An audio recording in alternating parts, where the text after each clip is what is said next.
Nous allons voir aujourd'hui, tu veux un vrai succès, alors vois, parle et agis.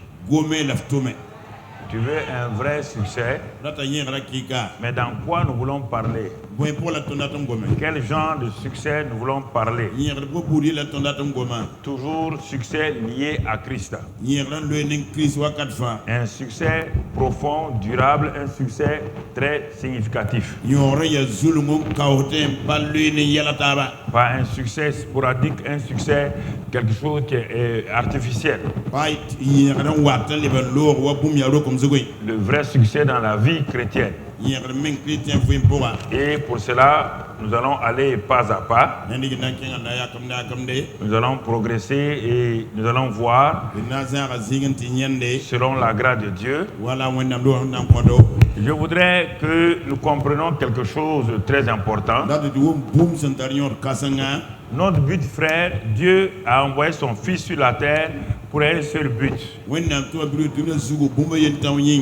C'est de sauver l'humanité donc du péché et de délivrer l'homme donc de la domination de Satan, afin que Dieu continue à servir Dieu de façon simple sur la terre. Donc c'est pourquoi c'est important, mon frère. Dieu a envoyé son Fils sur la terre. Nous ne devons pas oublier cela. Pour sauver la race humaine du péché, de la domination de Satan, pour qu'il le serve, pas pour avoir des bénédictions. Dieu n'a pas envoyé son Fils sur la terre pour que nous ayons des bénédictions. Parce que quand nous croyons en Jésus, nous sommes déjà bénis. On n'a pas besoin de chercher des efforts pour être bénis. Mais tant que nous ne comprenons pas cela, alors nous allons commencer à chercher des bénédictions, parce que nous oublions que les 4 évangiles sont différents des épîtres. Dans les 4 évangiles, rien n'est encore accompli. Donc Jésus parle du futur. C'est pourquoi il dit: cherchez premièrement le royaume de Dieu et sa justice. Le royaume de Dieu, c'est quoi? C'est la paix, la joie, l'amour et la puissance par le Saint-Esprit. Et la justice, c'est la nature que Dieu donne à un homme. Étant donné qu'il n'est pas mort, cela était une promesse. Maintenant qu'il est mort et ressuscité, on ne cherche plus le royaume. Non, mon frère. Toi-même, tu es né dans le royaume. Tu es un citoyen du royaume.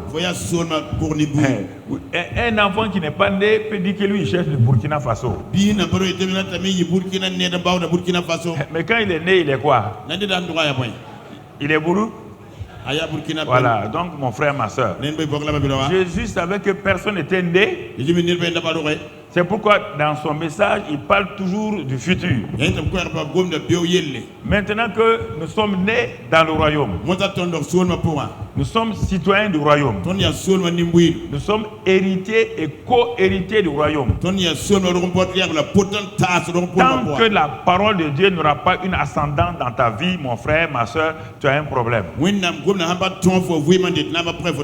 n'y a pas une vie de prière efficace sans d'abord la parole de Dieu. Toi, tu pries 3 heures de temps et tu lis la Bible 20 minutes, tu n'auras jamais la victoire. Jamais, jamais, jamais.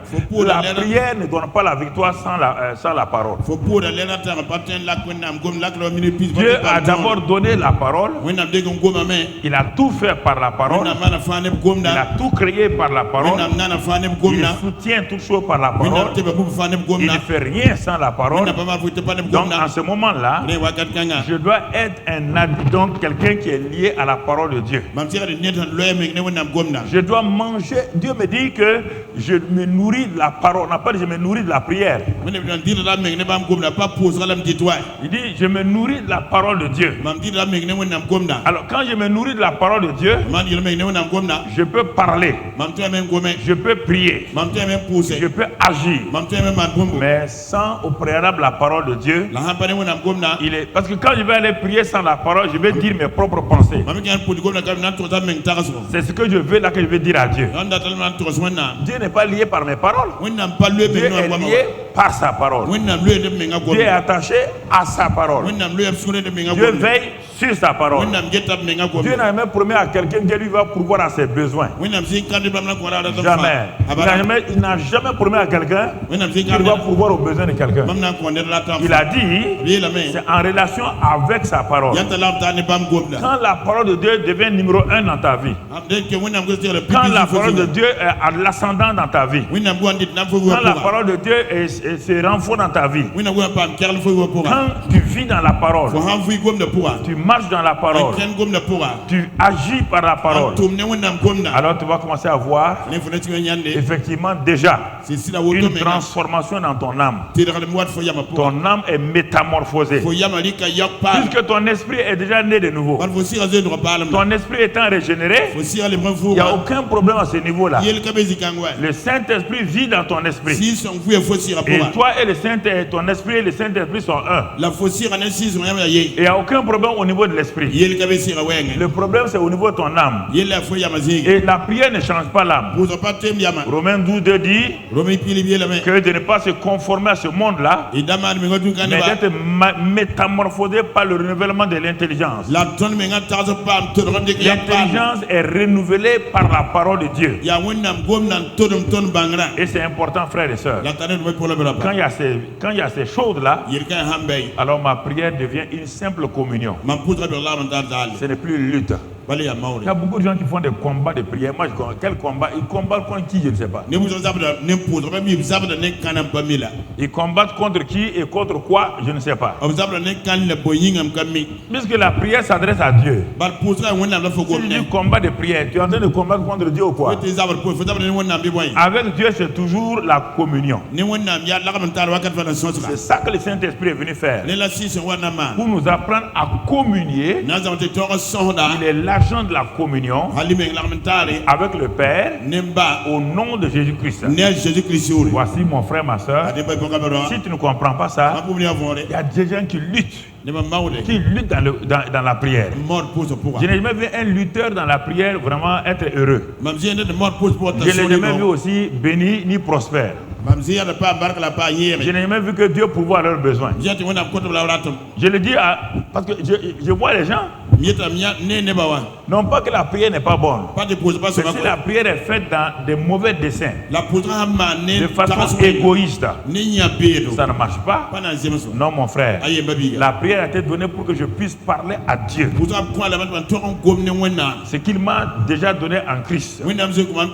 Alors quand je vais dans sa présence, quand je demeure dans sa présence, quand je marche dans sa présence, alors je vois que ma communion avec lui est facile. C'est pourquoi mon frère, ma soeur, il faut d'abord que je vois Dieu tel qu'il est. Quand je le vois tel qu'il est, le reste est facile. Quand je le vois tel qu'il est, le reste est facile. Alors mon frère, tu veux un vrai succès, alors il faut que tu vois, tu parles et tu agis. Agis, j'ai mis 3 points de suspension sur la parole de Dieu. Alors nous allons ce matin revenir encore sur ça. Premièrement, nous devons voir le Seigneur avec les yeux intérieurs de notre cœur. Et cela est, même dans l'Ancien Testament, seul l'Ancien Testament faisait ainsi. Apprendre à voir. Et le mot voir ici, quand il a des synonymes. Le mot voir ici, ce n'est pas avec les yeux naturels. Voir veut dire comprendre. Voir veut dire croire. voir veut dire être conscient. Voilà les trois synonymes de voir.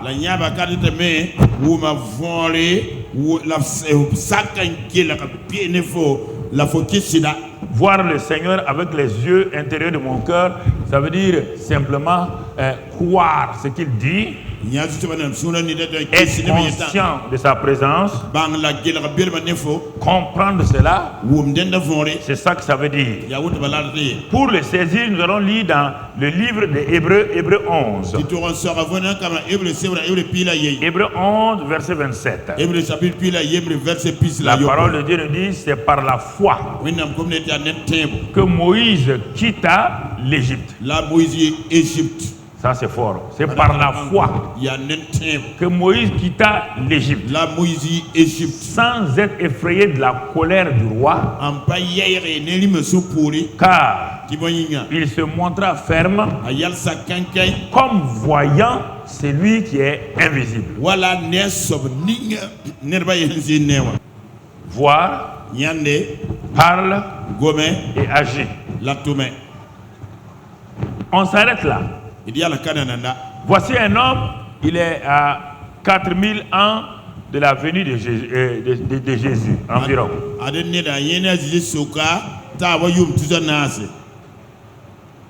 Et on parle de Christ en relation avec Moïse. Si on avait lu le verset 4 à 6, tu allais comprendre ça.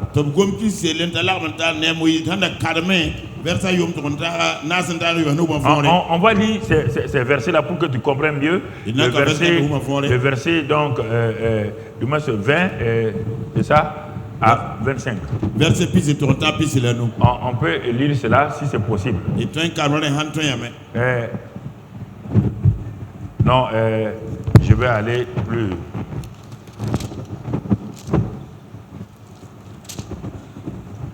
Verset 23, c'est par la foi. Même verset 24, c'est par la foi que Moïse, devenu grand, refusa d'être appelé fils de la fille de Pharaon, aimant mieux être maltraité avec le peuple de Dieu que d'avoir pour un temps la jouissance du péché. Écoutez, verset 26. On parle de Moïse. On dit regardant l'opprobre de Christ. Voici deux personnes, il y a presque 4000 ans entre les deux. C'est pourquoi la révélation est très importante. Je vais doucement que vous compreniez, parce que parfois les gens pensent que quand le pasteur va vite, maintenant c'est non. La compréhension, pour que ça rentre profondément, il faut que vous arriviez à me suivre. C'est à vous que je ralentis pour aller avant d'augmenter au fur et à mesure.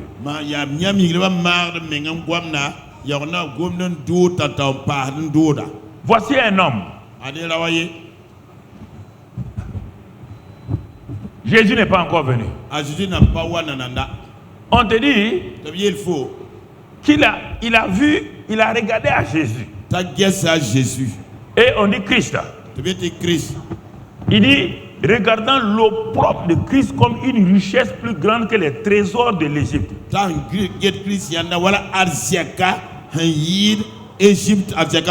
Car il avait les yeux fixés sur la rémunération. C'est par la foi, comme il avait les yeux fixés sur la rémunération, c'est par la foi qu'il quitta l'Égypte sans être effrayé de la colère du roi. Car il se montra ferme comme voyant celui qui est invisible. Comme voyant celui qui est invisible.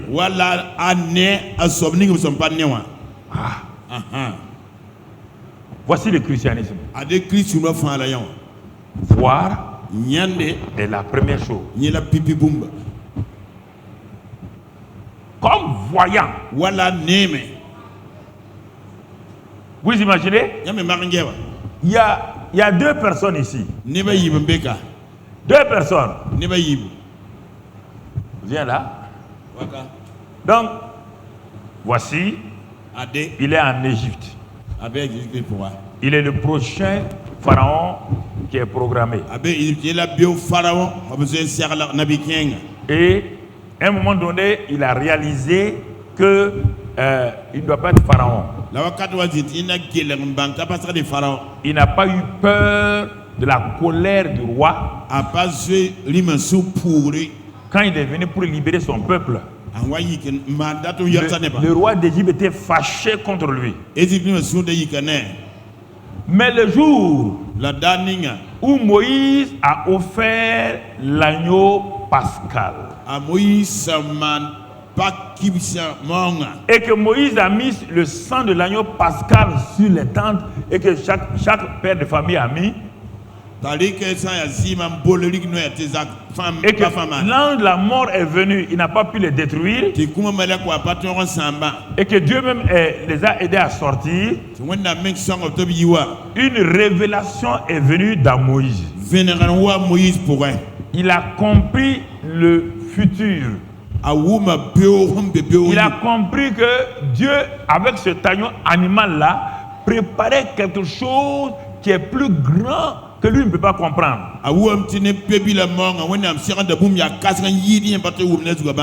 Alors, à partir de ce moment-là, toute forme de peur a quitté le cœur de Moïse. Quand il a vu l'ombre de l'agneau, l'ombre de Christ dans cet agneau, quand il a vu le sang de cet agneau animal faire cette opération, cette délivrance, Moïse n'a pas eu peur de quitter la maison de Pharaon. Pourquoi? Moïse voyait quelqu'un. Il était là physiquement avec Pharaon. La puissance de Pharaon était là. La puissance de Pharaon était là. Pharaon était une réalité physique. Mais Moïse voyait Christ. Est-ce que vous comprenez? Il ne voyait pas l'individu Jésus. Il voyait Christ. Il a découvert à travers ce qu'il a fait ici là que Dieu, ce que Dieu a dit dans Genèse 3 là, c'est lui qui a écrit le livre de Genèse. Genèse 3 là, que la postérité là va écraser. Il a compris par l'acte ici que la postérité n'est pas le Isaac ni Jacob, mais c'est quelqu'un qui est représenté par l'agneau. Alors dès que Moïse a vu cela, il a quitté l'Égypte sans un problème. Et quand il est arrivé à la mer Rouge ici, Pharaon était derrière. Pharaon était derrière. Donc premièrement, délivrance. Vous comprenez? Délivrance. Au moyen du sang de l'agneau pascal. Satan et Pharaon est livré en spectacle. Pharaon est humilié. Alors il ne peut rien faire. Moïse a quitté. Pharaon est derrière lui pour le rattraper. Pour écouter, c'est votre vie chrétienne, pour le ramener dans son ancienne vie. Quand on ne comprend pas ça, on ne peut pas se débarrasser de ses péchés que dans l'ancien système. Et vous allez accuser les démons. Donc, Pharaon le poursuivait parce qu'il ne veut pas le libérer. Et Moïse arrive au Jourdain. Moïse va comprendre autre chose.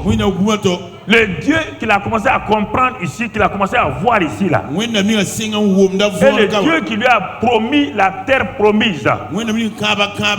Moïse n'a jamais vu la terre promise. La terre promise est une promesse. Il ne l'a jamais vu physiquement. Il savait que la terre promise là, c'est la plénitude de ce que Christ, la vie chrétienne et la vie chrétienne sera. Alors, il quitte ici sans peur. Il arrive là. Et aujourd'hui, à la mer Rouge, Moïse continue à regarder à qui? à Christ, donc à Dieu. Il entend la voix de Dieu. Il est en communion avec Dieu. Les peuples ont peur, mais Moïse n'a pas peur. On n'a pas parlé du peuple ici, on parle de Moïse.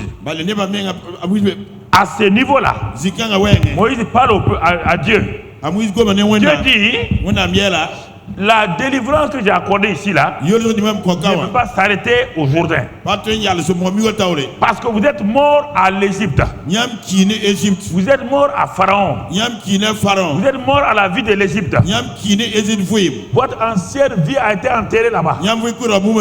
C'est pourquoi je vous ai amené ici. Il dit Moïse, il faut que vous traversez ici là. Et là encore, Dieu va parler à Moïse. Et ce que Moïse a vu ici, il va le proclamer là. Il va parler la parole de Dieu ici. Et il tend et il agit. La mer rouge s'ouvre. Moïse et son peuple passent. L'armée de Pharaon est engloutie ici.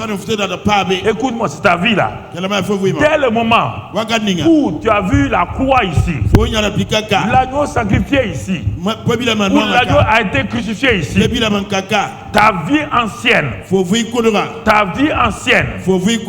donc le pouvoir de Satan, le pouvoir des soldats de Pharaon, qui sont les esprits, n'ont plus le pouvoir. Et dès que tu es arrivé ici au baptême d'eau, parce que le peuple a été baptisé au nom de Moïse. Moïse est un genre de Christ, est une figure de Christ. Ils ont été baptisés au nom de Moïse. Et ils ont pu passer. La mer rouge s'est fermée. Et la mer rouge a englouti les soldats de Pharaon. Maintenant devant eux, frères, il y avait la terre promise. C'est là-bas où ils devaient aller. Ce qui les a bloqués, ce n'est pas Moïse. Ce n'est pas Pharaon. Ce n'est pas l'armée de Pharaon. Ce qui les a bloqués, l'intelligence non renouvelée. Voilà ce qui a tué l'Égypte. Israël. Est-ce que Pharaon a pu passer? L'armée de Pharaon a pu passer? Est-ce que les démons peuvent traverser le sang de Jésus? Est-ce que vous comprenez? Est-ce que Moïse a continué à lutter contre l'armée de Pharaon? Pourquoi vous voulez lutter contre quelqu'un qui est défait ici? Pourquoi vous voulez gêner et prier contre quelqu'un qui a été dépouillé à la croix du Calvaire, qui a été livré en spectacle à la croix du Calvaire? Pourquoi vous luttez avec vos péchés? Vous luttez avec vos péchés, pourquoi? Vous avez été enseveli ici. Vous avez été enterré ici. Et ici, mon frère, tu es passé. La vie nouvelle vient. Et ils devaient se réjouir. Mais leur mentalité n'étant pas renouvelée, leur passé, ils pensaient à leur passé. Ils regrettaient toujours leur vie de péché. Et beaucoup de chrétiens regrettent leur vie de péché, regrettent leur vie ancienne. Quand on était en Égypte, quand j'étais dans le monde, on dirait que ma vie était mieux. Quand je mentais, on dirait que ma vie était meilleure. C'est ça Israël. Ce qui les a tués, c'est leur bouche et leur pensée. C'est pas personne qui les a tués. Alors, c'est ça que Moïse a vu. Alors, frères et sœurs, écoute-moi maintenant. Je suis en train d'avancer avec nous. Écoute-moi attentivement. Où en es-tu? Où en es-tu? Ça, c'est avec Moïse. Regardons un autre homme. Psaume 18. On va au Psaume 18, on va voir un autre homme de l'Ancien Testament. Pour que je parle de l'Ancien Testament, pour aller toujours dans le Nouveau Testament. Psaume 18, verset 8. Non, Psaume 16, verset 8. C'est David qui parle maintenant. Regardez ce qu'il dit. J'ai constamment l'Éternel sous mes yeux.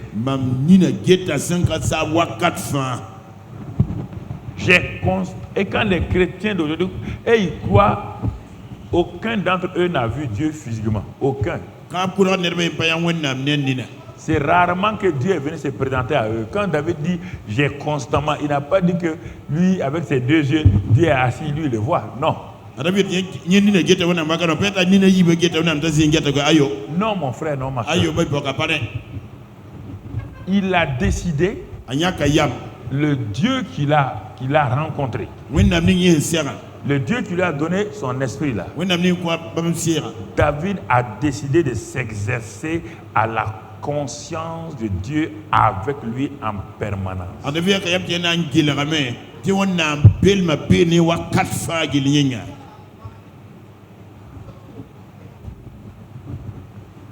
C'est ça, voir Dieu. Et dans son psaume 139, il nous précise ça.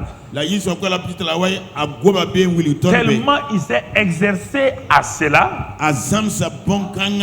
Il dit, quand je m'assieds, il me voit. Quand je me lève, il me voit. Il dit, aucune parole n'est sur ma langue qu'il la connaît déjà. Il dit, il m'entoure devant et derrière. Ça ne veut pas dire que David vivait quelque chose de magique. Non. David a maîtrisé son mental, sa pensée, son imagination, quand Dieu a dit qu'il est avec lui tous les jours.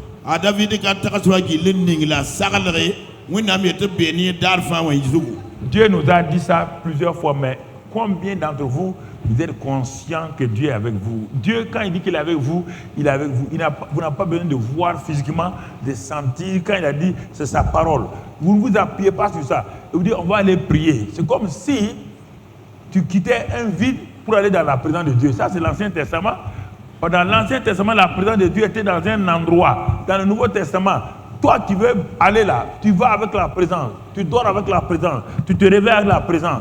La présence est permanemment en toi. Mais comme tu n'es pas conscient, c'est pourquoi tu fais des bêtises devant lui et puis il te regarde et te laisse.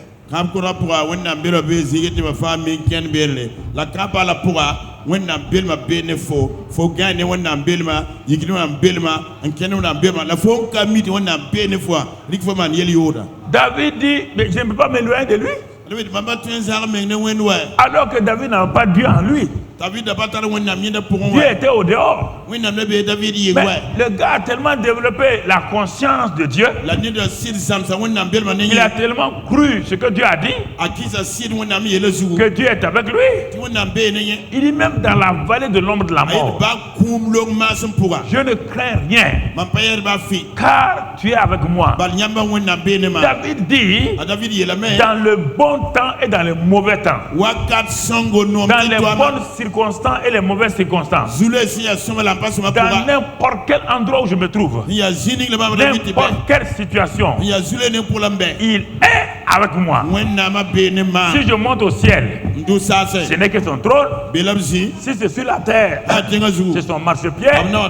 Si c'est en enfer, même en enfer, même dans mon enfer, David dit même dans mon enfer, dans les situations les plus difficiles, les situations terribles, il est toujours avec moi. Non pas qu'il voyait Dieu, il s'est appuyé sur la parole. Et c'est la parole qu'il a développée. Il a développé la conscience de la présence de Dieu à travers la parole. Pas à travers la prière, à travers la parole. Il a développé la conscience de la présence de Dieu à travers la parole. Il était lié à la parole. Un moment, la parole est devenue une réalité. Puisque Dieu et sa parole sont un. Quand tu es habitué à la parole, tu es habitué à Dieu. Quand tu aimes la parole, tu aimes Dieu. Il n'y a pas de dire que moi j'aime Dieu. Tu ne peux pas aimer Dieu sans aimer sa parole. Le temps que tu passes avec Dieu montre quel amour tu as pour Dieu. Le temps que tu pries là, ça c'est l'amour pour toi-même. Tu t'aimes toi-même, que tu es prêt à passer 10 heures pour toi. Mais quand tu as la Bible, quand tu ouvres la Bible, quand tu médites la Bible, 1 heure, ça veut dire qu'une heure de communion avec Dieu. 2 heures de communion avec Dieu. Mais quand tu pries, tu communies avec toi-même. Tu t'aimes toi-même. Parce que tu veux tes problèmes résolus. Tu veux tes sujets résolus. Mais quand tu lis la Bible, ça veut dire que toi et Dieu, il est là. Dieu est dans sa parole. Sa parole et lui sont un. Quand tu lis, Dieu parle, tu parles. Et tu commences à le louer. Tu commences à le bénir. Tu commences à le manifester. Tu es content à travers la parole. Au moment où tu médites là, tu peux prier. Tu peux le louer. Tu peux l'adorer. Tu n'as pas besoin de laisser la Bible courir ici, aller prier. Non, la parole, quand elle est ouverte déjà, quand tu la médites, Dieu est là. Parle de lui. C'est sa parole. Dieu est avec sa parole. Dieu est dans sa parole. Sa parole et lui sont un. La prière, c'est toujours toi. Ce sont tes besoins. Tu ne penses qu'à toi. Mais quand tu lis la Bible, tu penses à Dieu. Tu es enfant de Dieu. Tu es enfant de quelqu'un. Sa parole est écrite là. C'est Dieu. Tu lui parles, il te parle. S'il y a des choses qu'il n'aime pas, quand tu arrives là-bas, tu dis ah ouais papa, tu n'aimes pas ça. Ouais, je vais abandonner ça. Pas besoin de prier. Tu as lu, papa a dit que lui il n'aime pas ça. Tu abandonnes. Il dit que lui il aime ça. Tu fais ça. Pourquoi les mariages ne fonctionnent pas? Parce que la femme n'aime pas ça. C'est ça que le mari fait. Le mari ne va jamais fonctionner. Tu n'as pas besoin d'aller prier. Tu vas aller prier pour faire quoi? Ta femme n'aime pas ça. C'est ce que tu fais. Après tu vas aller prier et Dieu n'a qu'à changer ta femme. Non. Elle n'aime pas ça. Arrête. Arrête. Pourquoi vous embêtez, vous vous fatiguez inutilement? Donc, tu veux que Dieu chante ta femme, la soumette à toi comme ton esclave. Dieu va le faire. Ton mari, c'est la même chose. Toi, tu dis tu n'aimes pas, mais... ok. La parole. La parole. David dit, j'ai constamment... Ta présence là, elle est constante. Et c'est pourquoi il dit, sonne mon cœur, sonne mon cœur. Il est tellement conscient. Sonne mon cœur. Pour voir s'il n'y a pas de mauvaises choses. Quand les gens disent ça, les gens ne comprennent pas. Sonne mon cœur. Pour voir. Ils attendent déjà. Oh Seigneur, sonne mon cœur. Sonne mon cœur. Sonne mon cœur. Ah, Saint-Esprit, sonne mon cœur. Misérable. Prends la Bible. La Bible est là. Voilà la sonde de Dieu. Voilà la sonde de Dieu. C'est ça sonde comme ça. Il va te sonder comment? Est-ce que Dieu était un docteur avec des sondes? Voilà sa sonde. Sonde-moi. Dieu dit bon, prends ma sonde alors. Où est ta sonde? C'est ça là. Tu vas voir. Tu ne seras pas sondé. Tu seras sondé. Sondérisé. Tu seras un sondé. Un sondeur. Et tu seras sondarisé. Mon ami, mon frère. C'est ça, la parole de Dieu.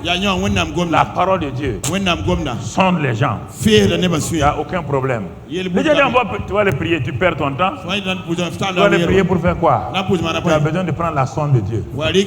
C'est ça que David dit. Donc Moïse dit, j'ai compris quelque chose. L'agneau là, Dieu avait dit à Ève que sa postérité et celle de Satan, du serpent, il y aura une guerre. Il y aura une guerre. Et que sa postérité va écraser la tête du serpent. Et que le serpent va le mordre au pied. Quand Moïse fait le sacrifice, en ce temps, le serpent avait déjà mordu leurs pieds. Et par le sacrifice maintenant, ils vont écraser sa tête en Égypte. Comprenez? Moïse a dit, mais Dieu est intelligent. Il me montre déjà ce qu'il a dit dans Genèse 3. C'est pourquoi il quitte maintenant l'Égypte sans peur. Il y avait la colère de Pharaon, il n'a pas peur. Parce qu'il a vu l'invisible. Il y a deux manières de voir. Voir physiquement, c'est limité. Voir l'invisible, ça rend l'impossible possible. Quand tu vois l'invisible, ton impossible devient possible. Si tu n'as pas vu l'invisible, tu perds ton temps. Tu as des efforts, mais tu perds ton temps. Bien-aimés frères et sœurs, le troisième texte que nous allons voir, 2 Corinthiens 4 verset 18. Ça c'est dans le Nouveau Testament avec Paul. Il résume tout cela. Et qu'est-ce que Paul nous dit dans ce passage de 2 Corinthiens 4 18 là? Il nous dit ceci, mon frère, ma soeur. Parce que nous regardons non point aux choses visibles, mais à celles qui sont invisibles. Car les choses visibles sont passagères. Oui ou non? Les choses visibles sont passagères, oui ou non? Tout ce que tu veux voir à tes yeux là, que ce soit les hommes, ils sont passagers. Oui ou non? L'homme qui est la créature vraiment de couronne même de Dieu là, il est quoi? Il est passager. Donc ce que l'homme fabrique même est quoi maintenant? Passager. Passager. C'est pourquoi il se rouille. L'oxydation. Le fer se rouille. Tout se rouille. Tout se gâte. Les fruits, tout. Ils disparaissent. C'est pourquoi si tu continues à regarder les choses visibles, les choses matières, tu ne t'intéresses qu'à ça, tu ne verras jamais la réalité du Dieu invisible. Il dit, mais c'est pourquoi nous regardons. Non pas aux choses visibles. On n'a pas, c'est pas magique. Là encore, je vous te dis, les choses visibles et les choses invisibles. Est-ce que pour regarder les choses visibles, est-ce que tu fais un effort? Tu regardes ça là, tu vois non? Tu regardes celle-là, tu la vois? Tu regardes les ampoules, tu vois non? Est-ce qu'il y a un effort? Parce qu'elles existent. Les choses invisibles existent. Dieu est. Et il dit quoi? Voir là, c'est quoi? Il est. Tu n'es pas dans le monde naturel. Uniquement. Tu es dans le monde, tu n'es pas dans le monde naturel uniquement. Tu es dans le monde spirituel. Dans le monde spirituel, Dieu est. Dans le monde physique, Frédéric est. De la même manière que Frédéric est dans le monde physique là, que je le vois là, quand je deviens enfant de Dieu, Dieu est. Je le vois aussi avec mes yeux spirituels. On n'a pas dit que tu le vois magiquement. Voir Dieu, l'invisible, c'est quoi? Voir qu'il a dit qu'il est avec toi, même si tu ne le vois pas.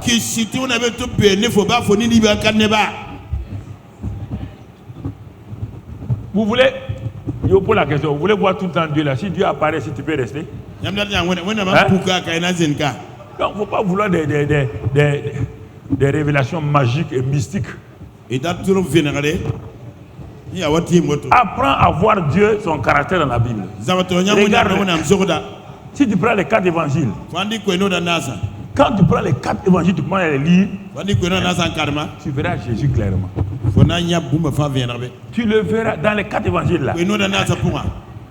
Quand tu commences à lire l'évangile des gens, quand tu commences à dire, on dit la parole était Dieu, elle était avec Dieu, on dit elle était, la lumière était la vie des hommes. Et à tous ceux qui ont cru à cette lumière-là, il leur donne le pouvoir d'être enfant de Dieu. Il dit cette parole a été incarnée. La loi est venue par Moïse, la vérité et la justice sont venues par Jésus. Et il continue. Suis-le. Dans Jean 1, Jean 2, suis-le à Canaan. Suis-le à Canaan. Suis Jésus à Canaan. Continue, Jean 3. Suis-le avec Nicodème. Jean 4. Suis-le avec la femme samaritaine. Jean 5. Suis-le quand il parle aux gens en disant que lui ne fait que ce qu'il va faire au Père. Suis-le. Suis-le partout. Quand tu le suis, comme quand tu lis la Bible, tu ne lis pas de façon ordonnée. Tu ne peux pas découvrir Jésus en prenant un verset ici, un verset là. Tu as un monstre, tu as fabriqué un monstre. Beaucoup de chrétiens ont leur monstre qu'ils veulent dominer.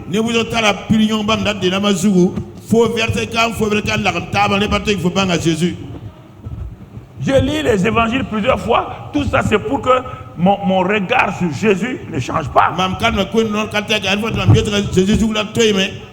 Et je le découvre tel qu'il est. Et c'est pourquoi, à un moment donné, il dit à ses disciples, celui qui m'a vu a vu le Père. Celui qui m'a vu a vu le Père. Vous ne m'avez pas assez regardé. Jésus dit, le Père est à moi. Je ne suis que la couverture du Père. Si vous regardez mes paroles, mes actes, mon attitude, vous allez découvrir Dieu à longtemps. Mais vous me regardez avec vos yeux naturels. Celui qui m'a vu a vu le Père. Le Père est à moi, je suis dans le Père. C'est le Père qui est à moi qui fait les œuvres. C'est lui qui parle à travers moi. Mais vous êtes avec moi. Vous avez des idées sur moi. Vous ne me voyez pas. Quand tu lis la Bible là, qu'est-ce que tu cherches dans la Bible? Tu es en train de chercher tes intérêts. C'est pourquoi tu as des problèmes. Découvre d'abord Dieu. Découvre-le. Quand tu vas le découvrir là, tu vas le suivre simplement. Jésus disait, qu'est-ce qu'il disait aux gens? Suis-moi. Simplement. Suis-moi. Il a dit à Matthieu, suis-moi. Il a dit à Philippe, suis-moi. Il a dit à Nathanaël, ah bon, tu ne crois pas? Mais moi je t'ai vu depuis là-bas. Quand tu étais sur le figuier, j'ai vu que tu es un gars très très juste, il n'y a pas de fraude en toi. Nathanaël est dans ta tête. Tu es le Fils de Dieu. C'est ça seulement que tu as vu. Désormais, tu verras le ciel ouvert et tu verras une échelle montée. Tu es le Fils de Dieu. Mais vous ne voulez pas lire. Si vous le découvrez comme ça, vous n'avez pas de problème. Mais chaque fois que vous ouvrez la Bible, vous voulez un verset pour vous-même. Un verset pour vous-même. Ça c'est quoi? Découvrez d'abord. Découvrez-le. Découvrez-le. Et il n'a pas une Bible complète. Moïse n'a même pas, il n'y avait rien encore. Il a découvert Dieu. David a découvert Dieu. Paul dit ici, il faut que nous découvrons l'invisible. Quand nous regardons l'invisible, à travers quoi? Je découvre l'invisible à travers quoi? À travers sa parole. Sa parole me décrit, sa parole décrit la photographie de l'invisible. Mais il se décrit lui-même dans la parole. Il se décrit lui-même ici. Il se décrit lui-même ici. Il parle de lui-même ici. Tu n'as jamais vu quelqu'un. Il doit venir chez toi, dans ton pays. Tu ne l'as jamais vu. Et il n'a aucun moyen pour t'envoyer une photo. Il va se décrire dans un document t'envoyer. Il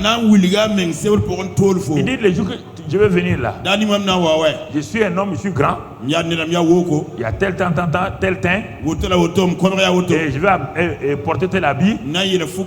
Quand il va te décrire comme ça là, que tu le vois oui ou non? Est-ce que tu le vois oui ou non? Quand tu vas à l'aéroport, sans photo, quand tu vas le voir, tu vas le reconnaître oui ou non? Pourquoi? Parce que tout ce qu'il t'a envoyé là, tu as lu et tu l'as vu.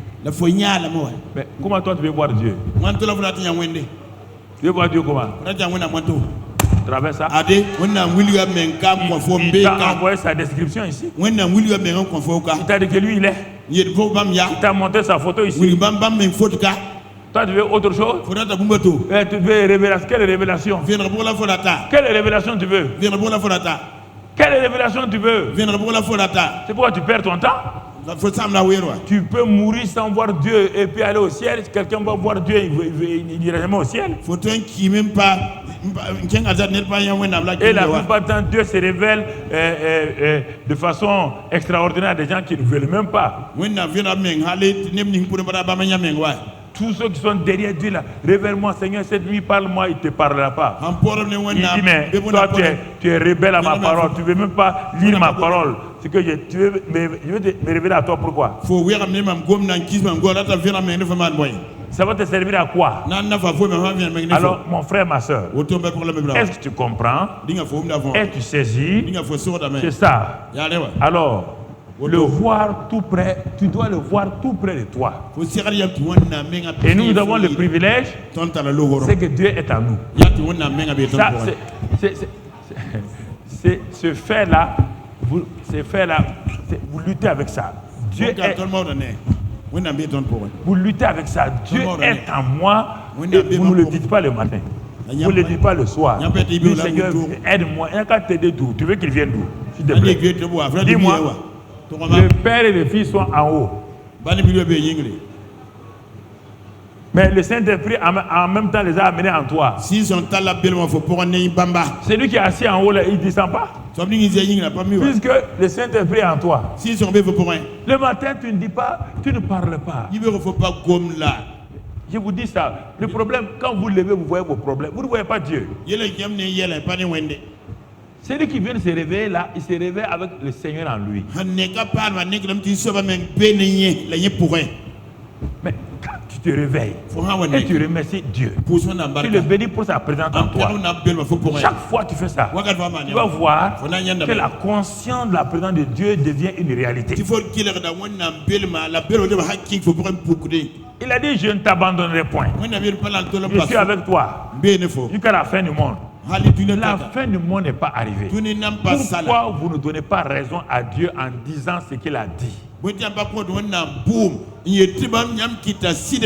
Pourquoi le matin vous perdez votre temps en téléphonant à un pasteur, en téléphonant à quelqu'un, en demandant à quelqu'un de prier avec vous? Pourquoi vous perdez ce temps-là et vous énervez Dieu? Vous le mettez mal à l'aise. Il est en vous.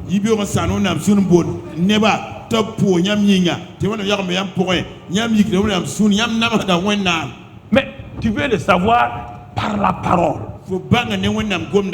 Pas par des sensations, pas par des sentiments. Alors quand il y a ça là, tu as le repos, tu as l'assurance.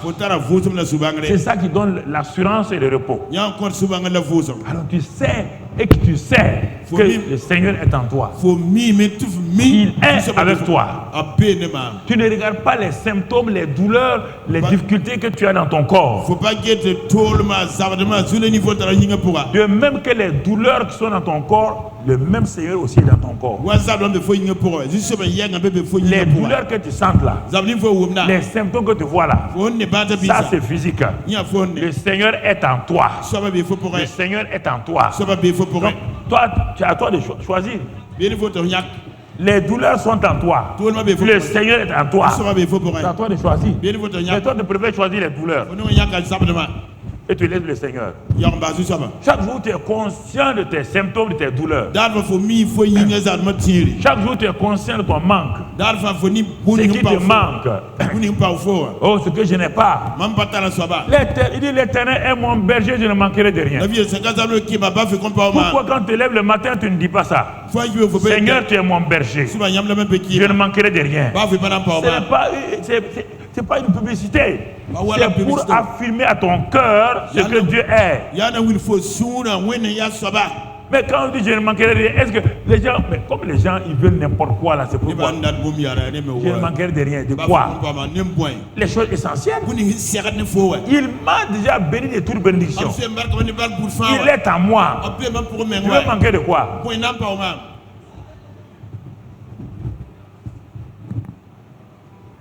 Ça c'est un.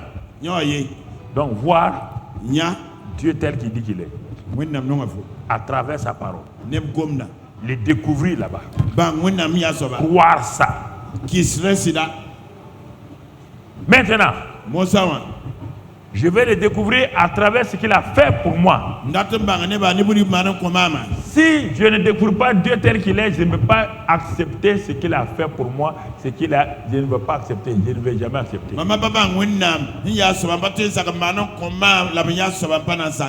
Si je ne crois pas en cet homme-là, il n'a qu'à me donner un chèque, je n'irai pas le toucher. Parce que déjà, je ne crois pas en lui, je ne sais pas, je ne crois pas qu'il est fidèle, je ne crois pas qu'il est capable, je n'irai pas à la banque parce que je n'ai pas confiance en lui.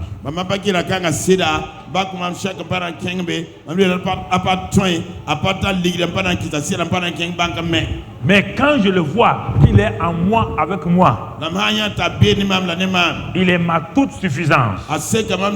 Il est la plénitude qui est en moi. Il est à côté de moi, il est avec moi permanemment. Alors, je vais voir ce que Dieu m'a donné. Allons pour cela dans le livre de Josué. Josué 1, on va voir. Josué 1. Et regardons bien ce que la Bible dit. Vous voyez, Josué était un homme. Vous restez là jusqu'à ce qu'on revienne encore. Josué était un homme qui a appris à connaître Dieu. Il ne l'a pas vu. Lorsque son mentor Moïse entrait dans le lieu très saint pour parler à Dieu face à face, dans Exode 33, il est dit Josué partait dans le lieu saint là et était là-bas couché. Et il a appris à être fidèle dans ce rendez-vous là. Il savait que l'autre côté du voile là, il y avait son mentor là-bas, il y avait son leader là-bas. Il parlait avec Dieu. Il n'a jamais vu Dieu. Jamais. Mais le gars avait en lui une faim de connaître Dieu comme Moïse le connaît.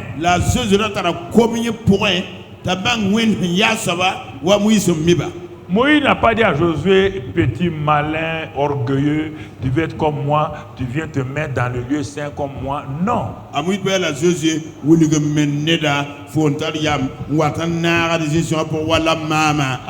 Tout bon leader a le désir que ceux qui l'influencent là soient comme lui et même mieux que lui. Mais à condition que ceux qui les suivent osent, acceptent de payer le prix que le mentor a payé.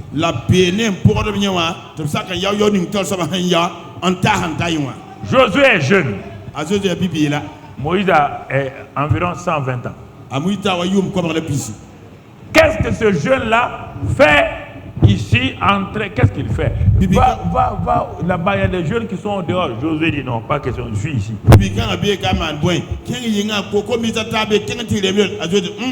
Les jeunes sont en train de se réjouir. Josué dit, laissez-les se réjouir.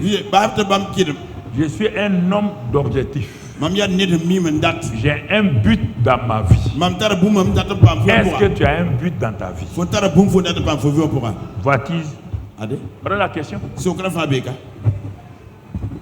Quel est le but que tu as? Quel est le but? Josué était parmi 70 anciens. Où sont les 69 autres anciens? Où sont-ils?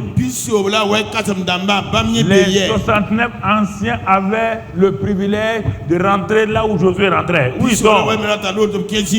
Ils sont anciens. Ils sont diacres. Ils sont anciens dans l'église. Mais ça leur suffit largement. La présence de Dieu ne les intéresse pas. La présence de Dieu ne les intéresse pas. C'est cette soif dans le cœur que Dieu a regardé. Un jour, comme Moïse allait partir, il dit à Moïse, pose les mains sur Josué, transfère sur lui l'onction que je t'ai donnée, transfère sur lui la sagesse que je t'ai donnée. Pose tes mains. Moïse a posé les mains. Tout ce que la dignité de Moïse est transférée en Josué. Moïse est mort maintenant. Alors Dieu dit à Josué, ton temps est venu. Lève-toi.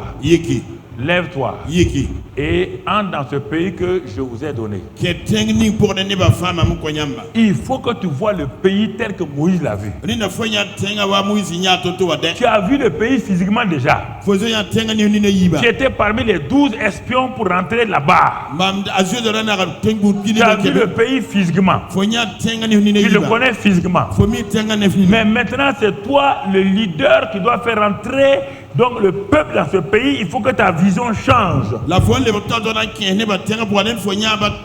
Je vais te définir le pays que je donne, que j'avais dit à Moïse. Toi tu ne le savais pas. Vous ne pouvez pas être dans l'œuvre, dans la vision de quelqu'un. Si vous ne comprenez pas sa vision, vous allez gâter la vision. C'est pourquoi il y a des gens qui viennent au centre, ils mélangent tout et ils veulent tout mélanger, ils ne comprennent pas ce qu'on vit.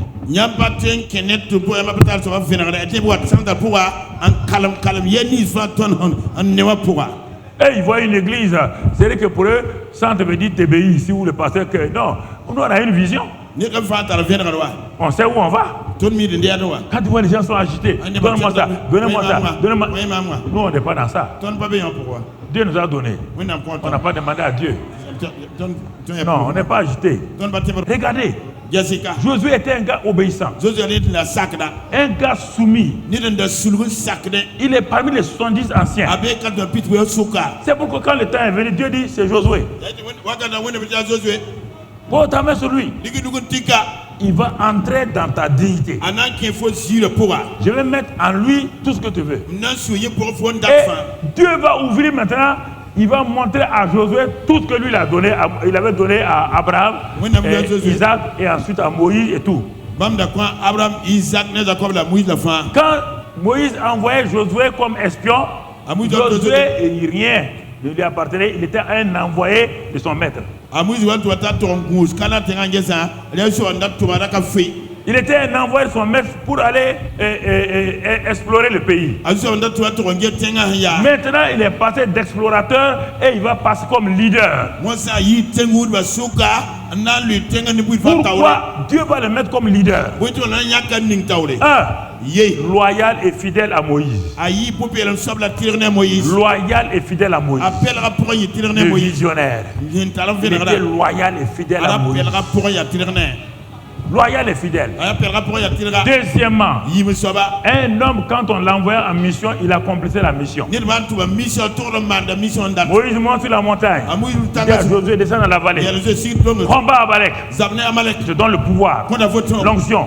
Il combat Amalek. Deuxième chose, c'est un homme de fidèle et loyal. C'est un homme engagé. Quand on l'envoie en mission, il fait la mission. Troisième chose, c'est un homme dont il avait faim et soif de la réalité de Dieu. Là où son mentor était, il n'était pas loin. Quand Dieu a dit à Moïse, monte sur la montagne, je vais te donner la vision. Il dit, monte avec les 70. Ils sont arrivés à un niveau, ils ont mangé. Et maintenant, quand les anciens ont mangé, ils ont dit, on a vu Dieu. Quand on mangeait là, ça c'est dans Exode 24, on a vu Dieu. On a vu la gloire de Dieu. Josué a dit, taisez-vous. Quand ils ont fini, on va descendre vite. On va le dire à nos femmes que nous on a eu grande vision. Josué dit quoi? Je suis Moïse. Il est monté plus haut que les autres anciens. C'est ça qui détermine ceux qui vont succéder. C'est ça qui détermine ceux qui vont succéder. Il suit le mentor. Il suit le leader. Ils n'ont pas peur. Et les voilà maintenant. Voilà Josué qui est tout prêt. Il dit à Moïse maintenant, c'est bon. Josué est prêt. C'est toi seul qui dois monter. Et la première personne quand il descend, c'est Josué qui le rencontre. J'entends les anciens qui sont descendus là avaient fait le veau d'or. Ils ne sont pas loyaux, ils ne sont pas fidèles. C'est eux qui ont fait le veau d'or. Et le grand frère de Moïse, on lui dit que il dit qu'on ne sait pas où ton grand frère, ton petit frère est parti. Il est monté sur la montagne. Toi, tu connais Dieu. Tu as vu comment Dieu a agi en Égypte. Et toi, tu vas faire un veau d'or. Et Aaron. Aaron, il y a Moïse qui aime ça. Faut mi wende. Ta Moïse il faut yao. Faut bien en wendam tumnik Égypte. Nama narabine salam. Tenez la wende. Parce qu'il n'était pas loyal. Il y a des gens qui suivent les gens par intérêt. Il n'y a pas de fidélité, il n'y a pas de loyauté. C'est pourquoi ils font des veaux d'or. Est-ce que Josué a fait des veaux d'or? C'est pourquoi il a succédé parfaitement. Sans problème. Ne venez pas dans une église parce que vous avez des intérêts. Nous sommes dans le royaume. Nous voulons glorifier Dieu. On ne veut pas dans une église parce qu'on est membre de l'église. On ne veut pas dans une église parce qu'on est diacre. Pas parce qu'on est ancien. On vient parce que nous sommes membres du corps de Christ. Nous voulons la gloire de Dieu. Donc Dieu dit à Josué, voilà le pays devant toi. Maintenant tu as quitté explorateur. Tu deviens leader. Et tout leader doit avoir une vision. La vision, c'est celle que Moïse avait. Là, voilà. Voilà la terre promise. Voilà ses limites. Voilà ses frontières. Tout est décrit dans Josué 1, verset 1 à 6. Tout. Dieu décrit tout. Il dit Josué, je te dis une chose, spécialement. Comme tu as été fidèle à Moïse, comme tu as été fidèle à moi, nul ne tiendra devant toi tant que tu vivras. Oh, quelle parole! Quelle parole! Nul, quoi qu'il soit, nul ne tiendra devant toi. Tu n'as pas compris ça, je vais te le montrer à la fin. Tant que tu vivras. Je serai avec toi. Je ne t'abandonnerai pas. Je ne te délaisserai pas. Donc, voir Dieu tel qu'il est. 2, voir ce que Dieu t'a donné. Dieu nous a tout donné en Christ. Nous sommes plus que Josué. Josué n'avait qu'une terre promise. Nous avons plus que ça. Nous avons Christ. L'amplitude de Dieu. La plénitude de Dieu. Nous avons Christ. Dieu te dit, regarde Christ. Regarde Christ. Regarde ce qu'il est. Mais quand Dieu a décrit, quand il a décrit la terre promise, tout ce que la terre promise avait, les maisons, l'or, tout. Et ensuite toutes les promesses. Pas de femmes qui avortent, pas de morts prématurées. Rien. Dieu a tout décrit. C'est pour vous. Mais notre Christ, c'est plus que la terre promise. Dieu nous a donné Christ. C'est ça. Nous sommes en lui. Nous avons tout pleinement en lui. Il nous a tout donné. Il nous a donné la victoire sur le péché. Il nous a donné la victoire sur Satan. Il nous a donné la victoire sur les démons. Il nous a donné la victoire sur tout. Tout est en Christ. Mais les 10 espions ont dit que ce n'est pas possible. Est-ce que tu fais partie des 10 espions ou des 2? Est-ce que tu es du groupe de Caleb, Josué, ou tu es du groupe des 10? Les 10 ont dit oui, ça semble être vrai, mais ce n'est pas possible. Mais nous avons tout en Christ. Pourquoi tu pars consulter des pasteurs et des prophètes? Tu as tout en Christ. Tu as la santé, tu as la victoire, tu as la prospérité, tu as la guérison, tu as l'élévation, tu as tout en Christ. Pourquoi tu ne restes pas en Christ? Pourquoi tu ne demeures pas en Christ? Que cherches-tu avec les gens? Que cherches-tu chez les gens? Pourquoi vas-tu là-bas? C'est ça mon frère, ma soeur. Les 10 ont dit on va retourner en Égypte. Josué et Caleb ont dit, on ne va pas retourner en Égypte. Nous avons tout en Dieu déjà, nous avons pleinement tout. Nous avons tout, Dieu est avec nous. Dieu est avec nous. Frères et sœurs, regarde maintenant mon frère. Ça c'est important. Donc premièrement, voir Dieu tel qu'il est. Ensuite voir tout ce qu'il t'a donné. Il faut l'accepter, il faut le voir. Voir ça. Ah, Josué et Caleb ont cru à ça. Ils ont cru. Il n'y a pas de problème. Caleb, tu as quel âge? Tu as quel âge? Eh bien, les gars, j'ai 85 ans. Je vais la montrer là même. À 85 ans, tu veux? Oui. 85 ans? Oui. Parce qu'il est visionnaire. Il est fidèle et intègre. Il est loyal à la vision.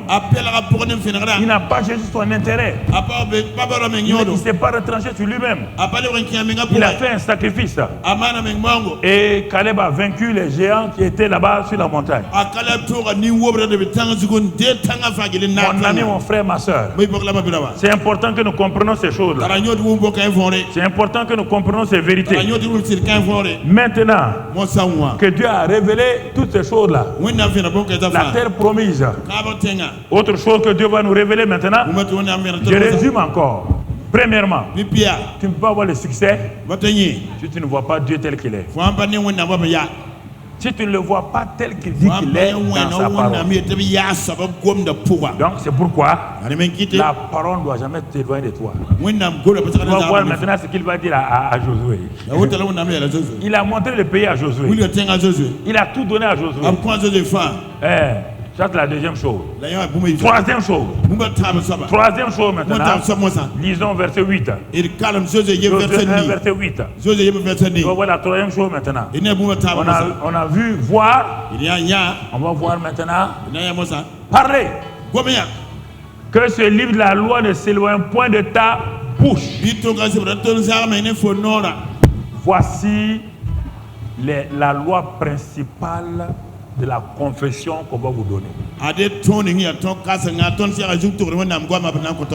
Bon, maintenant, je vous dis les lois du succès. Premièrement, dans le royaume des cieux, il n'y a pas de succès tant que tu n'as pas eu la révélation de l'auteur du succès. Le succès n'est pas une technique. Le succès est lié à une personne et qui a des conditions pour le succès, qui a ses lois pour le succès. C'est de découvrir son caractère, de découvrir ses qualités, de découvrir qui il est. Et ensuite, quand tu as découvert, tu crois ce qu'il est. Maintenant, ce qu'il t'a donné. Dans l'Ancien Testament, on dit ce qu'il t'a promis. Dans le Nouveau Testament, on ne dit pas promesse. On dit ce qu'il t'a donné en Christ. Il faut que tu vois ça. Tu vois l'auteur du succès. Tu vois ce qu'il t'a donné. Et quand tu as vu ça, la terre promise là, dans l'Ancien Testament, ou bien pour nous, Christ, c'est la même chose. Nous, on n'a pas de terre promise. Non, on n'a pas de terre promise. On a Christ déjà. Voilà, frères et sœurs. Il n'y a pas de terre promise. Il n'y a aucune terre promise pour toi. Tu as déjà Christ. Quelle terre promise va te donner? Tu es juif, non? Hein? Ok.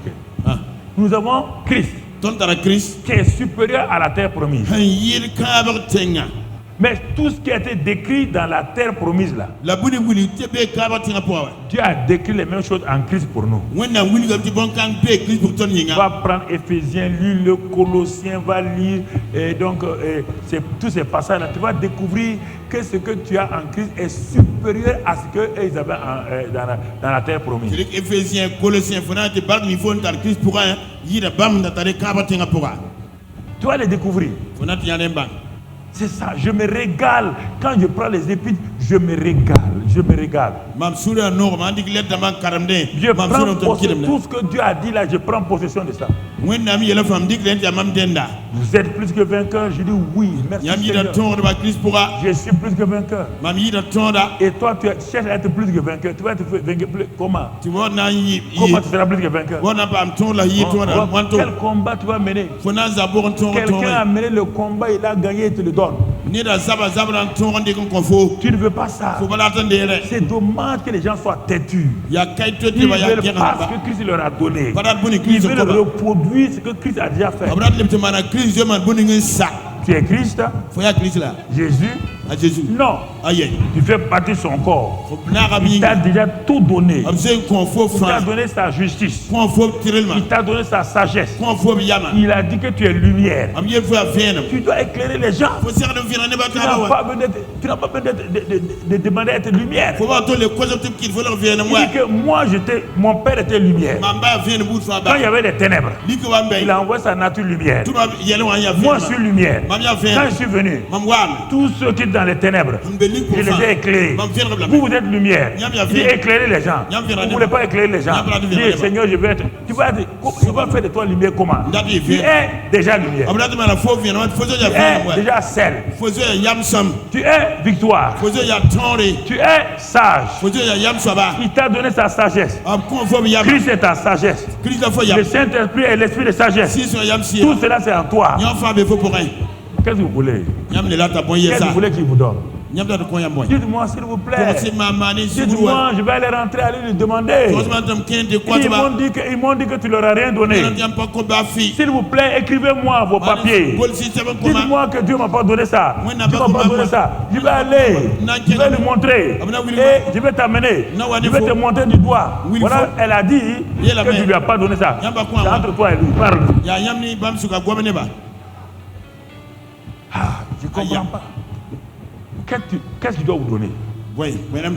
Il a tout réuni en Christ. On dit ce qui est dans les cieux, ce qui est sur la terre. Il a réuni un seul paquet, il a mis en Christ. Et Christ est en toi. Tu veux quoi? Vous voulez quoi? S'il vous plaît, vous voulez quoi? Vous vous promenez là, vous cherchez quoi? Vous voulez tromper les gens, vous voulez quoi? Pourquoi aller gâter vos noms? Pourquoi escroquer quelqu'un? On va te gâter ton nom. On gâte le nom de Christ. Pourquoi vous voulez vous emparer des choses alors que Christ vous a donné? Soyez honnête. Soyez intègre. Et c'est fini. Je ne sais pas pourquoi. Frère, regardez. Il dit à Josué, maintenant, tu m'as vu à travers tes temps avec moi. Tu as vu ce que je t'ai donné? Je t'ai donné même les frontières de la terre promise. Je t'ai donné tout. Le pays est clair, il n'y a rien. Voilà les frontières, l'Euphrate, l'Arabie, tout ce qui est le Liban, c'est une réalité. Christ est une réalité. Alors, pourquoi vous êtes dans la misère? Christ est une réalité. Le pays là est une réalité. Je ne sais pas. Il y a tout là-dedans. Il y a guérison. Il y a multiplication. Il y a bonne santé. Il y a la prospérité. Ils n'ont même pas pu goûter ça. Pourquoi? Parce que leur bouche va leur créer problème. Leur bouche, c'est ce qu'on va voir. Même chose, c'est le même principe. Quand il a fini de dire toi à Josué, il dit maintenant mon gars, reviens dans Josué 1:8 maintenant. Et c'est ce qu'il nous dit ce matin. Il dit, mes enfants, que ce livre de la loi, en ce temps-là, est-ce qu'il y avait la Bible au complet? Mais le livre qui était là, on dit de faire quoi avec ce livre-là? Qu'il ne se rend point de ça. Alors, si le livre ne peut pas se lire, le livre doit être où? Dans ses mains, non? C'est-à-dire qu'il doit le lire, non? Si tu veux rentrer à Canaan, si tu veux la terre promise, que je t'ai décrite là, si tu veux une vie chrétienne victorieuse, si tu veux la prospérité, si tu veux manifester toutes ces choses-là, Josué, il n'y a pas d'autre secret. Que ce livre-là ne s'éloigne pas de ta bouche. faites de la Bible régulièrement? Pourquoi vous tenez la Bible et vous dites autre parole? On n'a pas dit que, il dit que le livre là ne s'éloigne pas de ta bouche. Ne s'éloigne pas de ta bouche. Dis ce que le livre dit.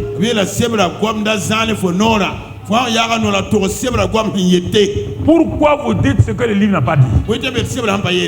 Et vous voulez être d'accord avec Dieu? Ah oui, vous savez, comme j'étais en France quand je prêchais, non, on est en France ici, c'est pas la même condition. Qui t'a dit ça? Moi j'étais converti où? C'est pas en France. J'ai eu beaucoup de gens où? C'est pas en France. Si je quitte Ouagadougou, ils m'avaient installé à Paris. Avant 2 ans, j'ai une église de 5000 personnes. C'est quoi ça? Qui t'a dit que la France n'est pas chose? Qui t'a dit ça? Qui t'a dit ça? Mon frère, ma soeur. Qui t'a raconté des histoires comme ça? Pourquoi? L'échec, vous éloignez votre bouche du livre.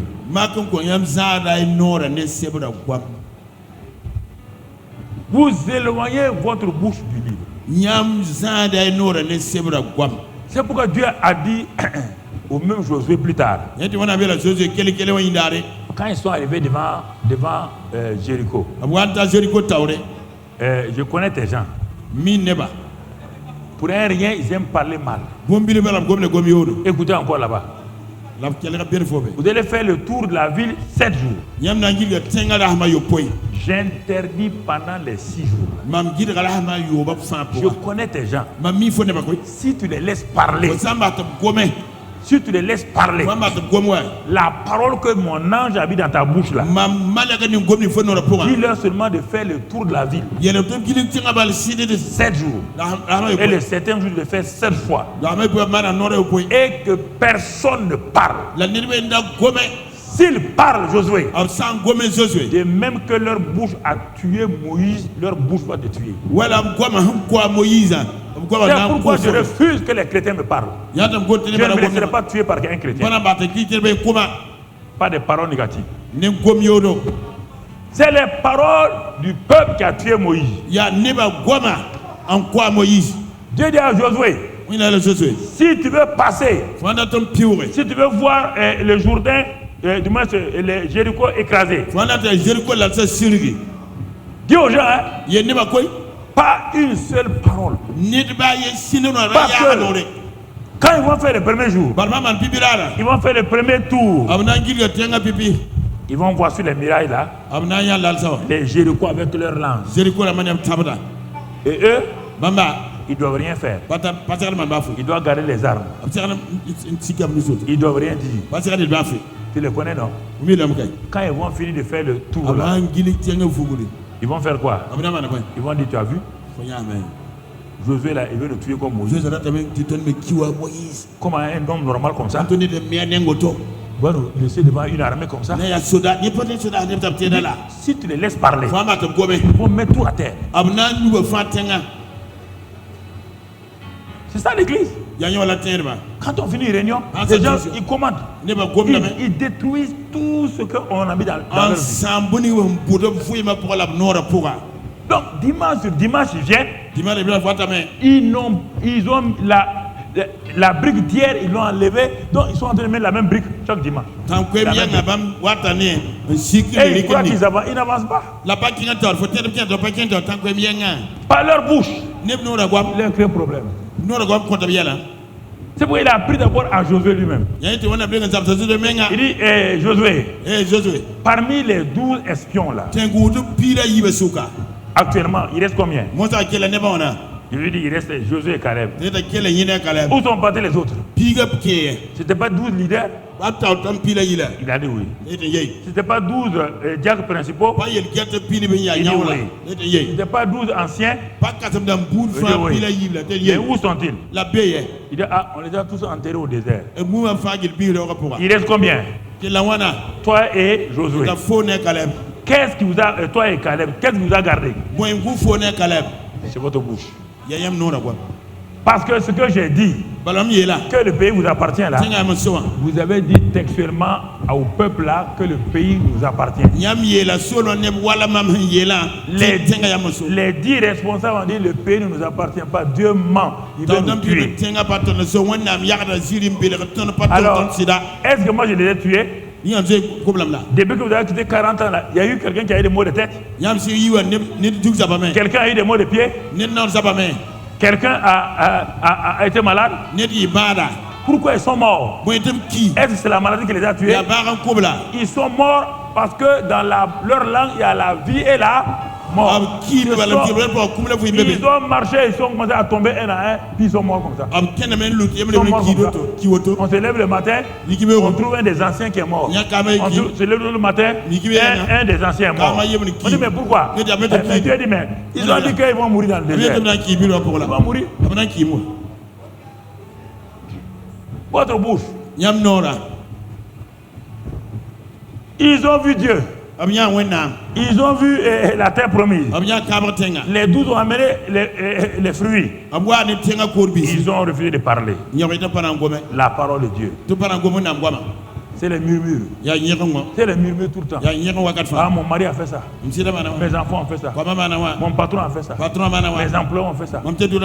Murmure au service. Je crois que Dieu n'est pas au service. PDG, DG, autre là, Dieu est dans votre service. Quand vous parlez mal à vos employés, Dieu entend. Quand vous parlez mal dans un endroit, Dieu entend. Quand vous parlez mal à votre femme, Dieu entend. Quand vous parlez mal à votre mari, Dieu entend. Dieu est n'importe où. Si vous ne voulez pas le savoir, il est n'importe où. C'est pourquoi vous êtes bloqué. Vous n'avez pas d'argent. Des chrétiens qui n'ont pas d'argent pour payer leur foyer, leur loyer. Des chrétiens qui n'ont pas d'argent pour manger. Des chrétiens qui n'ont jamais la bonne santé. Leur bouche tout le temps les tue. Regardez frère, c'est dommage. C'est dommage. Un si grand Dieu, une terre promise, ils sont morts au désert. Un pays où il fait bon vivre, un pays où il y a tout, mais ils n'ont pas pu goûter. À cause de quoi? Leur bouche. Il dit à Josué, tu as expérimenté tout ça, hein? Que ce livre-là ne seulement pas ta bouche. Quand tu verras des situations difficiles, parle toujours là. Quand tu verras des situations impossibles, parle quoi? Toujours fais quoi? Parle tes circonstances, parle tes problèmes, parle tes difficultés. Il faut arrêter, hein? De courir derrière les gens. Ça. Parle. Parle. Dieu est avec toi. Dieu n'a pas dit que tu peux faire quelque chose. Dieu n'a pas dit à Josué c'est Dieu qui fait l'impossible. Ce qui est impossible dans ta vie là, toi tu parles et Dieu va le faire. Mais si tu refuses de parler, Dieu ne fera rien. Ah Seigneur, oh Dieu, qui n'a pas saisi ça. Quel dommage. Quel dommage. Mon frère, ma soeur, c'est ainsi qu'ils sont allés. Et Dieu a parlé il a parlé à un autre homme appelé Jérémie. Et dans Ésaïe 50, verset 400, Dieu dit, je vous ai donné une langue exercée. Pour faire quoi? Dieu dit qu'il nous a donné une langue exercée. Il nous a donné. Il dit pour que je sache soutenir. Dieu nous a donné une langue pour soutenir les gens. Soutenir qui d'abord? Moi-même, ma langue me soutient moi-même. Puisque la parole de Dieu soutient le monde. Ça c'est Hébreux 1 verset 3. La parole de Dieu soutient le monde. Dieu me dit ici qu'il m'a donné la parole pour soutenir. Par la parole, celui qui a abattu. Qui a abattu? Toi-même. La parole va te soutenir. Tu vois tout. Dieu te donne la parole pour te soutenir. Pour me soutenir. Il n'y a pas d'autre moyen. Ma femme ne peut pas me soutenir, je ne peux pas soutenir ma femme. La langue de sa femme doit la soutenir, ma langue. Et maintenant, quand on parle ensemble, en commun, on peut faire un exploit de 10 000.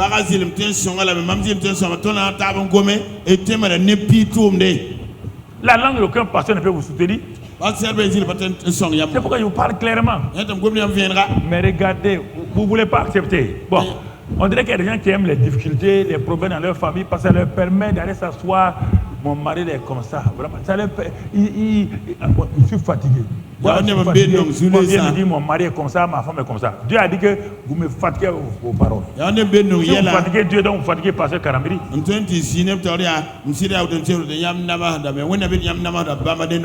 oui, vous fatiguez Dieu. Vos paroles sont rudes contre moi. C'est que dans Malachie 2, Malachie 3. Vous parlez mal. Il dit comment? Mais comment? Les gens qui font le mal là, ils réussissent. Ah, c'est si vous savez, ils réussissent. Ah, ils font, ils réussissent. Ah, ils font, ils réussissent. Nous, on n'a rien. Non, donc tu es un mauvais Dieu. Tu es un Dieu méchant. Dieu d'abord. Moi. Il dit, vous parlez rude contre moi.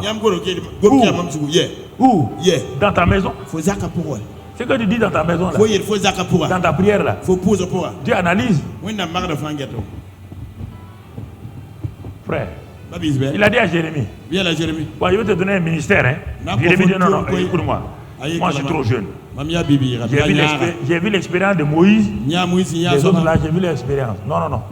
Oh Dieu, laisse-moi tranquille. Tu es un enfant. Dieu dit, ne dis pas que tu es un enfant. Hein. Quand Dieu te choisit, c'est fini. Tu n'es pas un enfant. Dieu viens. Où est ta bouche? Il dit, je mets mes paroles dans ta bouche. Il dit dans Jérémie 1, tu vas trouver verset 4. Tu vas trouver là-bas. Je mets mes paroles dans ta bouche. Dieu vous a donné une langue exercée. Le Saint-Esprit est en vous. Il vous a donné une bonne langue. C'est pourquoi vous parlez en langue longtemps. Quand vous parlez en langue longtemps, votre langage change. Quand vous parlez la parole de Dieu en esprit, la parole du Saint-Esprit, vous priez en langue, priez en langue. Alors, quand vous ouvrez votre bouche, il vous donne des paroles de vie, des paroles de victoire. Vous ne pouvez plus parler mal. Quelqu'un va prier en langue régulièrement, il peut se lever et dire que Dieu ne peut pas, Dieu est incapable. Impossible. Voilà, frères et sœurs. Alors, ouais, Dieu a pris Josué et Jérémie, et il a fait l'œuvre de Dieu. Mais il a eu trop de problèmes. Et comme il a eu trop de problèmes, on l'a jeté dans des puits, on lui a cassé les bras. Et Jérémie dit à Dieu, tu vois, c'est pourquoi je t'ai dit là, laisse-moi tranquille, je suis un enfant. Le gars est tombé dans la déprime. Dépression. Et là, quand il est tombé dans la dépression, il a commencé à écrire un livre. Dieu dit à Jérémie, ce livre-là, ton premier livre a 52 chapitres. J'arrête là-bas. Il n'y a pas 53. Il n'y a pas 54. Il n'y a pas 55. Mais Jérémie dit quoi? Il dit non. Tu vas appeler le livre-là Lamentation. Je vais les laisser là-bas que le monde entier ça. Quand ils vont te voir au ciel, ils vont te voir les lamentateurs.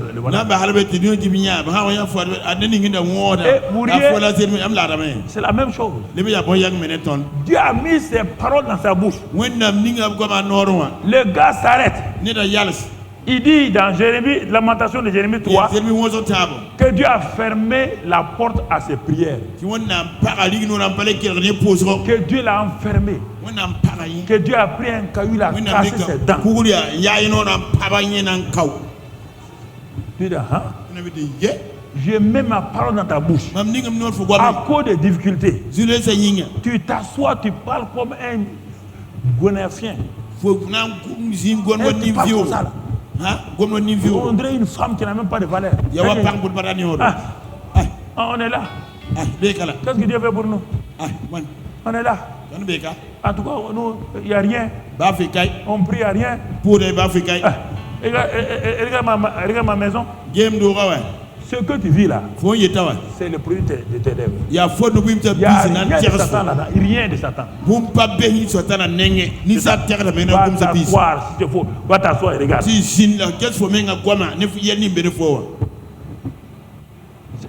faut éviter de participer aux choses des gens. Si tu veux venir me voir, viens me parler de tes problèmes. Ne me parle pas des problèmes de quelqu'un d'autre. Je n'aime pas ça. Non, parle-moi de tes problèmes. On voit, on prie, tu t'en vas. Mais l'autre a fait comme ça, ceux-ci là sont comme ça, j'ai horreur de ça. Tu veux me faire entrer dans ton péché. Voilà, moi j'ai aucun problème avec quelqu'un, je ne hais personne, je ne veux pas entrer dans ta haine. Je n'aime pas ça, j'ai horreur de ça. Il faut prendre ta responsabilité. Hein. Si tu as posé un acte, pour dire que tu as posé un acte. C'est à cause de mon mari. Comme mon mari là n'est pas gentil. Comme l'homme là me regardait au service tous les jours, il me disait ne viens pas me dire ça. Tu es tombé, c'est pas pour ton mari. Tu voulais tomber. Tu as cherché un moyen pour tomber. Tu es tombé, vous me dites je suis tombé. Et relève-toi tranquillement, va à la maison. Ne me parle pas que c'est ton mari. Ton mari a descendu, l'homme là a descendu ta jupe avec la force.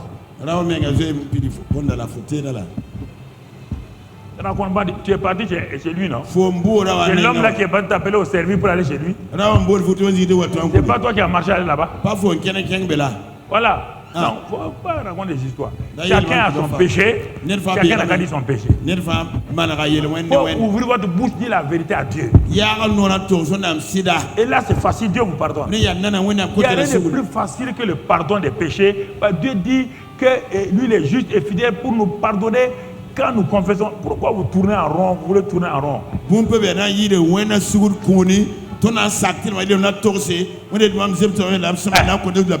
C'est mon mari là-haut.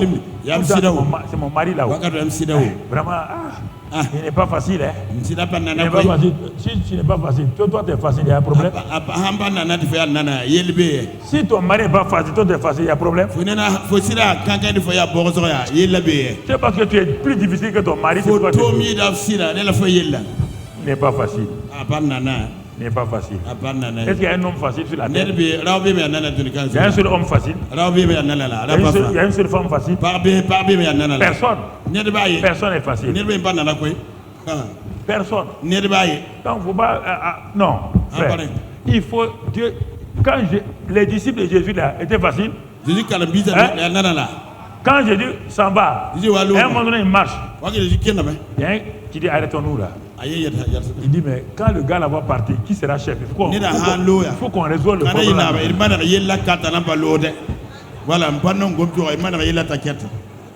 Jésus croyait que ses disciples le suivent. Il les voit là-bas. Il dit chef, ça c'est une affaire entre nous. Bon, Jésus l'a dit. Le monde a des chefs, des dictateurs et tout. Vous, là, vous devez vous servir les uns les autres. Dis chef, on a compris. On a compris, vraiment. Tu es un bon maître. Après Jésus dit maintenant, le temps est venu pour partir. Ils ont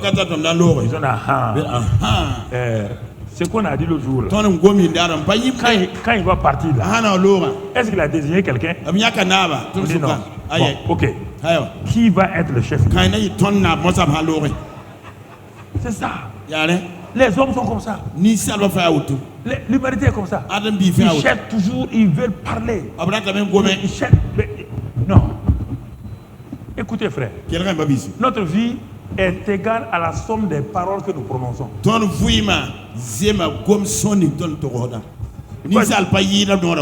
Ce n'est pas la peine d'aller plus loin. Disons deux passages et puis on va s'arrêter là. Le Jourdain s'est ouvert à cause de la parole. Les murs de Jéricho sont tombés quand Josué a dit de crier maintenant. Et comme il a dit, Dieu a dit que rien ne tiendra, nul ne tiendra devant lui là. Alors, c'est même Josué là, quand il combattait l'armée ennemie, Il s'est souvenu que Dieu a dit que nul ne tiendra devant lui. Quand il sera vivant. Qu'est-ce qu'il a fait? Le soleil allait se coucher. Les ennemis allaient fuir. Qu'est-ce que Josué a fait? Il a dit soleil, arrête-toi sur Ascalon, sur Gabaon. Dieu a dit que nul ne tiendra. La Bible dit que pour la première fois, Dieu a écouté une parole d'un homme comme ça. Il lit dans la Bible. Josué dit, tu vas lire ça. Parce que le gars est monté. Il est monté en puissance. Il est monté en puissance. Il a commencé à dire des petites paroles. Il a commencé à dire des petites paroles. Il a commencé à confesser. À confesser.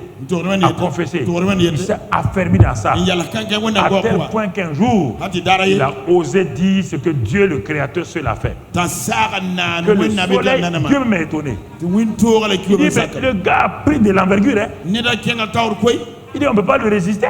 On ne peut pas. Et ça, ce que je dis là, ça a été vérifié par les plus gros ordinateurs. Le monde a dit c'est faux. Ils ont vérifié par ils ont trouvé que c'est vrai. Un homme. Qui? Un jeune homme qui suivait Moïse. Un jeune homme fidèle. Loyal. Humble. Chercheur de Dieu. Et quand il a eu ça, il a obéi, il a parlé, il a pratiqué, il a vu la gloire. Il a vu la gloire. Quel genre? Il n'y a pas autre chose. Si vous voulez que les gens vous flattent, allez-y. S'il peut avoir accélération dans ça, accélérez le voir. Levez-vous et accélérez le voir. Quelle accélération vous voulez avoir? Quelle accélération? Et c'est pourquoi 1 Pierre 3, on va lire ça, mets ça sur l'écran, on va lire 1 Pierre 3. Dans le Pierre 10, qu'est-ce qu'il a écrit? 3, 10. Dans le Pierre Piga.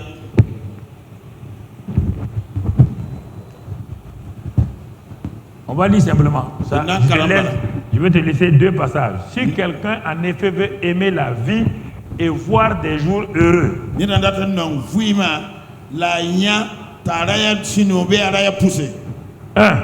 qu'il préserve sa langue du mal. On dit non, moi je crois il a pris. Non, on dit ta langue, si tu veux être heureux. Préserve ta langue du mal et tes lèvres des paroles trompeuses. Comment quelqu'un même peut, quand il ouvre sa bouche, il veut tromper les gens? Mais parfois, je crois que c'est une insulte. Non, pasteur. Parfois, on veut faire comme ça là. Toi, tu viens. Tu viens me voir un homme comme ça. Toi, tu veux me manipuler. Et tu ne sais pas que j'ai aussi la parole de connaissance. Tu ne sais pas que j'ai le discernement d'esprit. Toi, tu viens devant moi, tu veux me manipuler. Il y a des gens, je dis, bon, ok, très bien. Bon, merci, que Dieu te bénisse. Tu es en train de faire de quoi? Tu veux voir les jours heureux? Parole trompeuse. Parole trompeuse. Parole trompeuse. Tu veux être heureux? Il dit, éloigne-toi de ça. La suite, rapidement. La suite. Qu'il s'éloigne du mal. S'éloigne du mal. Qu'il fasse le bien. Qu'il recherche la paix et la poursuive. Si vous ne cherchez pas la paix avec les gens, si vous voulez dire aux gens que lui il est mauvais, vous êtes comme ceci, vous ne serez jamais heureux. Dit la Bible. Qu'il recherche la paix et la poursuive. Vous voyez bien? Pourquoi? Regarde la suite. Car les yeux du Seigneur sont sur les justes et ses oreilles sont attentives à leurs prières. Ouais, on vient à la prière maintenant. Vous avez la fameuse prière là. On arrive maintenant. Là, Dieu va entendre tes prières quand? Quand tu éloignes ta bouche de quoi? Quand tu préserves tes lèvres de quoi? Quand tu t'éloignes de quoi? Maintenant quand tu vas prier, Dieu va t'entendre. Toi, tu trompes les gens. Tu parles mal aux gens. Tu vas aller prier. Ça peut aller? J'espère que vous allez entendre comment. Termine. Et qui vous maltraitera si vous êtes pour le bien. Vous êtes pour le bien. Continue. D'ailleurs, quand vous souffrirez pour la justice, vous serez heureux. Etc. Si toi tu vois cette parole-là, tu la laisses. Tu veux continuer à vivre. Mais, ok. Ce que tu veux que tu saches, Dieu le sait. Toi-même tu sais. Le diable le sait. Et si tu viens devant moi aussi, je le sais. Donc, tu sais déjà que tu as des problèmes. Dieu sait que tu mens. Dieu sait que ta langue est trompeuse. Le diable le sait. Toi-même tu le sais. Si tu viens devant moi, je vais le découvrir. Donc mon ami, il faut changer. C'est mieux pour toi. Si tu ne veux pas, tu fais ce que tu veux. C'est pourquoi il a dit. Il dit à Jérémie 15, 19. Jérémie 15, 19, il dit. Et Jérémie, dis-leur, hein. Si tu veux réussir, il dit, si tu éloignes toi du mal, si tu te rattaches à moi, tu seras comme ma bouche. Tu seras comme ma bouche. Moi, je vais être comme la bouche de Dieu. Pas autre chose. Baissons la tête. Excellent Père. Oh Dieu glorieux. Nul n'est semblable à toi. Alors frère, sœur, baisse bien la tête. Regarde comment tu souffres. Regarde comment tu n'as pas la paix. Simplement ta bouche. Ta bouche. Ta bouche. Elle dit ce qu'elle n'a pas vu. Elle dit ce qui est contraire à la parole de Dieu. Elle proclame des murmures.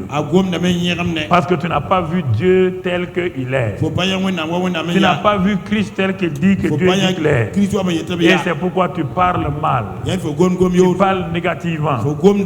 Alors prie avec moi cette prière. Dis avec moi, oh Seigneur. Je veux te voir tel que tu es. Car je ne t'ai pas encore découvert. J'attendais te voir de façon mystique. Mais je me suis rappelé aujourd'hui que c'est à travers ta parole qu'on peut te voir, te connaître. C'est à travers aussi tes faits en Christ que je peux savoir ce qui m'appartient. Mais Seigneur, je n'ai pas fait tout cela. J'ai axé tout sur la prière. Sans te connaître, sans m'appuyer sur tes faits. Et malheureusement, ma bouche a mal parlé. Et tu n'as pas regardé mes prières. Mais aujourd'hui, je me tiens dans ta présence. Je te remercie, Père, pour ta grâce, pour ta fidélité, parce que tu pardonnes toutes mes iniquités. Tu me purifies de mes péchés par ton sang, pour que je marche désormais dans ta présence avec crainte et respect, en te glorifiant, en aimant mon prochain, en bénissant mon prochain, et aussi en pratiquant la parole.